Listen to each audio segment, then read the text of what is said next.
एक गांव में एक गरीब और अनपढ़ नाव वाला रहता था। रोज सुबह से शाम तक वो अपना नाव चला के रोजी रोटी कमाता था। एक दिन उसके नाव में एक पंडित चढ़ गए और उससे बात करने लगे। अरे ओ नाव वाले, तुमने कभी इतिहास पढ़ा है क्या? नहीं जी, मैं कभी स्कूल नहीं गया।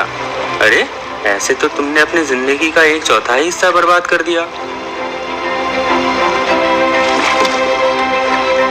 कुछ देर बाद वो पंडित फिर से पूछने लगा, अच्छा चलो, तुमने कभी भूगोल शास्त्र पढ़ा है क्या?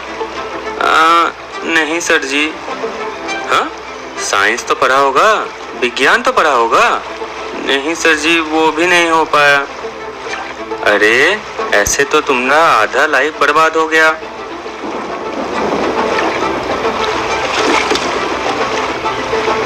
कुछ देर बाद मौसम धीरे से बदलने लगा। फिर भारी बरसात आई और झील का पानी ऊपर खाबर होने लगा। अरे अरे सर जी, आपको तैरना आता है? नहीं, मुझे तो नहीं आता। सर, नाव में पानी भर गया है, डूबने वाला है। मुझे लगता है आपका पूरा लाइफ ही बर्बाद हो गया। मैं तो निकल रहा हूँ। नहीं।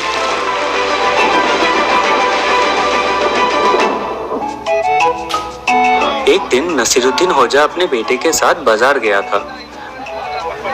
वहाँ उनको विचार आया एक गधा खरीदने का। नसीरुद्दीन ने अपने बेटे को गधे पर बिठाया और घर वापस लौटने लगे। तब वहाँ से गुजरते हुए दो लोग आपस में बात करने लगे। आजकल के जमाने के बच्चे बुजुर्गों की जरा से भी आदर नहीं करते। देखो कैसे वो मूर्ख लड़का गधे पर बैठ के आराम से जा रहा है और उसका बेचारा वालिद इस खड़ी धूप में पैदल चल रहा है।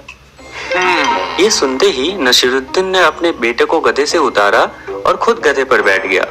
उन्होंने सोचा अब तो लोग शिकायत नहीं करेंगे।